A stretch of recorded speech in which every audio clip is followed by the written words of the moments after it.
Hey guys, मैं हूं तस्खीर और हम इस वीडियो में रिएक्शन करने वाले हैं। एक खबर और निकल कर आई है कि एक प्लेन यहां पर क्रैश हो गया है। मतलब इंडियन प्लेन एयरफोर्स का रफाल क्रैश हो गया है। तो इसके ऊपर कुछ डिटेल्स देखेंगे। क्या सीन हुआ, कैसे हुआ, वीडियो आई है निकल कर क्रैश की। तो देखते हैं। ये एक के बाद एक जो है, हम बहुत सारी वीडियोस देख चुके हैं और let's watch it.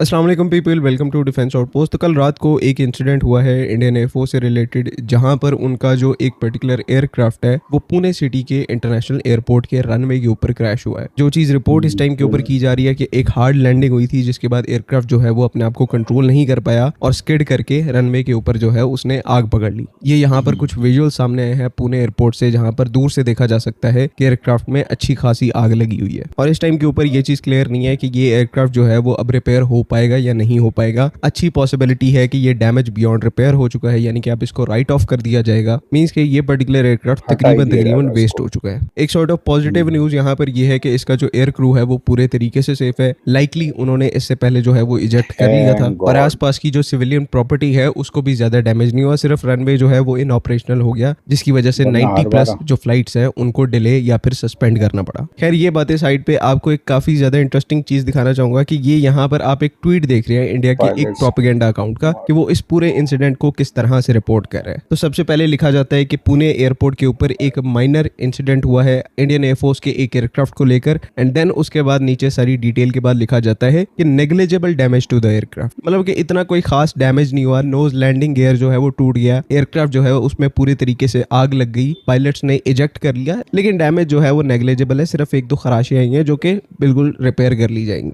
Despite visuals जो है वो पुणे एयरपोर्ट से सामने है और दूर से देखा जा सकता है कि एक ठीक ठाक बड़ा फायरबॉल है। रनवे जो है वो 4 घंटे के लिए बंद रहता है और उसके बाद मोस्ट इंपॉर्टेंटली पायलट जो है वो नेग्लिजिबल इजेक्ट तो करने पर नहीं है भाई मजबूर ये। हो जाते हैं। उनके पास कोई और ऑप्शन नहीं रहता और पायलट जो है वो आपको पता है तभी इजेक्ट करता है जब एयरक्राफ्ट अंडर फायर हो और जब इंटरनल कोई फ्यूल के रास्ता ना इग्नाइट बचाओ। होने की वजह से जो एयर फ्रेम है उसके ब्लास्ट के चांसेस काफी ज्यादा बढ़ जाए, जो कि इस केस में आप देख सकते हैं कि वीडियो में एक बहुत बड़ी फायरबॉल है। तो ऐसे मोमेंट पे ऑब्वियसली पायलट ने इजेक्ट करना था। इसको आप कोई नॉर्मल या माइनर डैमेज तो बिल्कुल भी नहीं कह सकते। लेकिन आपको पता है कि जो सोशल मीडिया के ऊपर बैठे इंडियंस होते हैं उनके लिए तो एक पैरेलल यूनिवर्स होता है। उनको तो बठिंडा में पड़ा हुआ रफाल भी जो है वो रिपेयरेबल लगेगा। रफाल एयरक्राफ्ट से यहाँ पर याद आया, अभी तक इंडियन एयरफोर्स की तरफ से कोई कंफर्मेशन नहीं आई कि ये एयरक्राफ्ट कौन सा था। उन्होंने इसको सिर्फ टर्म किया है तो एज अ एयरक्राफ्ट किया है, ना यहाँ पर SU-30 को मेंशन किया, ना तेजस को मेंशन किया, ना राफेल, ना जैगुआर। कोई एयरक्राफ्ट जो है वो स्पेसिफिकली मेंशन नहीं किया गया। अब ऑफिशियल कोई कंफर्मेशन नहीं आई कि कौन सा एयरक्राफ्ट है, तो इंडियंस ने चलो पकड़ के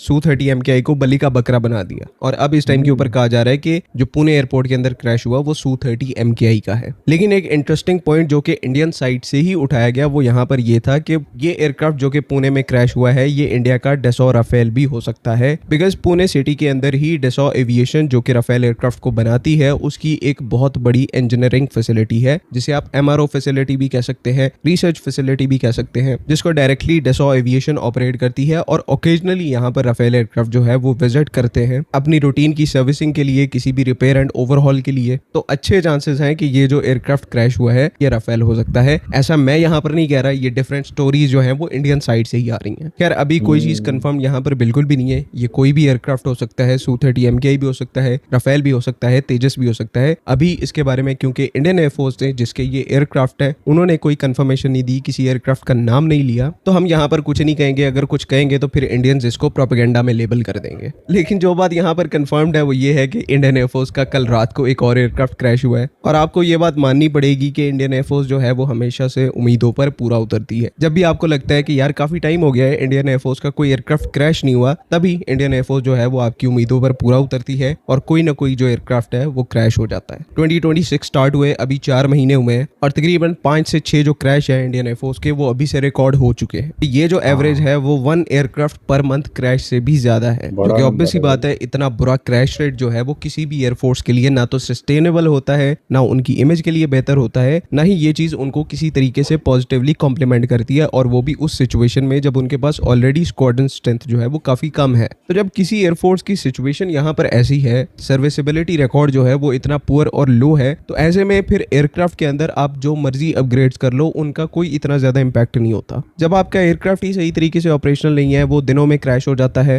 HAL उस एयरक्राफ्ट को ओवरहॉल करे तब वो एयरक्राफ्ट जो है वो क्रैश हो जाता है, इवन दो ओवरहॉल जो है वो एयरक्राफ्ट की लाइफ एक्सटेंशन होती है, लेकिन इंडिया के केस में ये चीज़ उलट है। तो ये जो सारे एस्पेक्ट्स हैं ये एक ही चीज़ की तरफ पॉइंट आउट करते हैं कि अंडर ट्रेंड वर्कफोर्स है जो कि एयरक्राफ्ट को ना तो सही तरीके से मेंटेन कर पा रही है, ना ही उनको सही तरीके से फ्लाई कर पा रही है। कॉम्बैट में जो यूजेज है वो तो बहुत दूर की बात है। तो जस्ट ये एक ऐसा एस्पेक्ट है इंडियन एयरफोर्स के लिए जहां पर उनको फोकस करने की ज़्यादा ज़रूरत है। बाकी खैर इस टॉपिक में इतना ही। आई होप कि तमाम चीज़ें क्लियर है।